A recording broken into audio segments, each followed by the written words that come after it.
សួស្តីដល់ពុកម៉ែបងប្អូនទាំងអស់គ្នាវិលត្រឡប់មកជួបជាមួយខ្ញុំបាទសារជាថ្មីនៅក្នុងវីដេអូថ្ងៃនេះហើយនៅក្នុងថ្ងៃនេះដែរគឺខ្ញុំមកឆ្លើយសំណួរបងប្អូនទាំងអស់គ្នាដែលសួរខ្ញុំតាក់ទងទៅនឹងការចំណាយនៅក្នុងការធ្វើទ្រុងបាទអញ្ចឹងគាត់សួរគឺសួរពីតម្លៃសំណាញ់ដែលយើងត្រូវយកមកធ្វើទ្រុងដាក់កូនមាន់នេះថាតើវាថ្លៃប៉ុន្មានអញ្ចឹងណាប៉ុន្តែ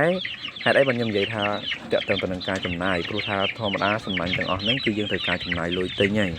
ហើយបើតាក់ទងទៅនឹងតម្លៃវាអត់អាចដូចគ្នាទេព្រោះថាតំបន់ខាងខ្ញុំតំបន់ខាងបងប្អូនឬក៏តំបន់ខាងណាផ្សេងវាអាចតម្លៃខុសគ្នាអញ្ចឹងណាប៉ុន្តែខ្ញុំនិយាយនៅក្នុងថ្ងៃនេះគឺនិយាយពីតម្លៃនៅក្នុងតំបន់របស់ខ្ញុំហើយក៏សូមអធិស្ឋានសម្រាប់រឿងខ្លះដែលខ្ញុំលើកយកមកនិយាយព្រោះថាវាមិនមែនជាប្រធានបទដែលត្រូវនិយាយតាក់ទងទៅនឹងមានបងប្អូនយើងខមមិនមកខ្ញុំថាខ្ញុំធ្វើវីដេអូវែងបាត់ខ្លឹមសារបាត់អីចឹងអញ្ចឹងក៏សូមអធិស្ឋានផងធម្មតាវីដេអូគឺយើងមិនអាចធ្វើខ្លីរហូតឬក៏វែងរហូតទេមានវីដេអូខ្លះ4នាទី5នាទី6នាទី7នាទី8នាទី10នាទី15នាទីអីចឹងទៅ18នាទីអីចឹងទៅតាមប្រភេទវីដេអូទៅតាមសំណួរបងប្អូនសួរក៏ដូចជាទៅតាមចំណេះដឹងដែលខ្ញុំត្រូវបង្ហាញព្រោះថា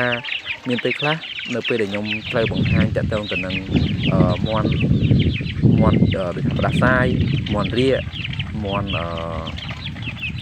អាលៀកផ្លូវដង្ហើមអសន្នរោគអីចឹងឧទាហរណ៍ខ្ញុំត្រូវធ្វើប្រហែល3 4មុខនឹងតែបើខ្ញុំធ្វើ4នាទីសួរខ្ញុំនិយាយអស់ខ្លឹមសារអត់អញ្ចឹងខ្ញុំគិតថាតាក់ទងទៅនឹងបាត់ខ្លឹមសារឬក៏មិនអស់ខ្លឹមសារគឺអាស្រ័យទៅលើការគិតរបស់បងប្អូនឯងព្រោះមានពេលខ្លះធម្មតាយើងអត់ពេញចិត្តនៅក្នុងការបកស្រាយរបស់គេយើងអាចចោទគេថាចេះចោះគាត់ថាបានដែរអញ្ចឹងខ្ញុំមិនអាចគប់ចិត្តបងប្អូនបានគ្រប់គ្នាទេអញ្ចឹងមានតែបងប្អូនរៀនទទួលយកការពិតបើបងប្អូនមិនពេញចិត្តបងប្អូនរំលងទៅហើយសម្រាប់ខ្ញុំក៏ខ្ញុំទទួលយកការពិតរបស់ខ្ញុំដែរ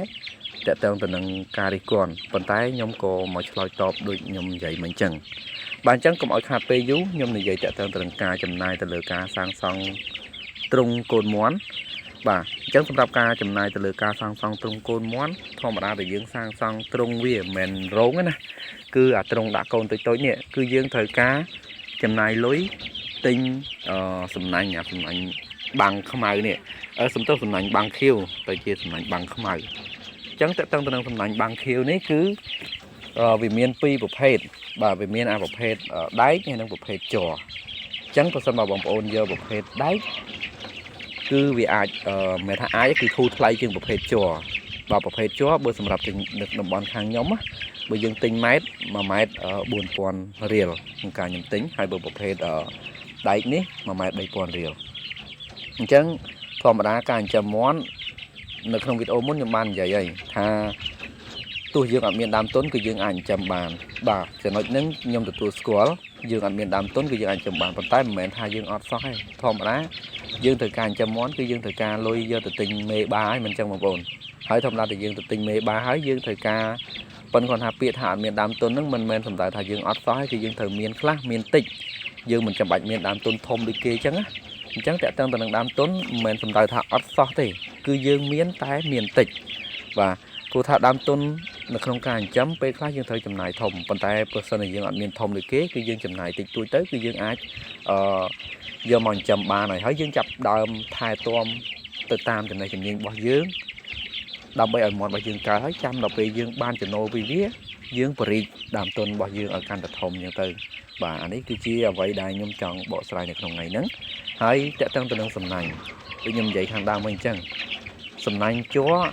បើនៅខាងខ្ញុំ1ម៉ែត្រ4000រៀលតែបើសំណាញ់ដែកនេះ1ម៉ែត្រតែ3500រៀលទេ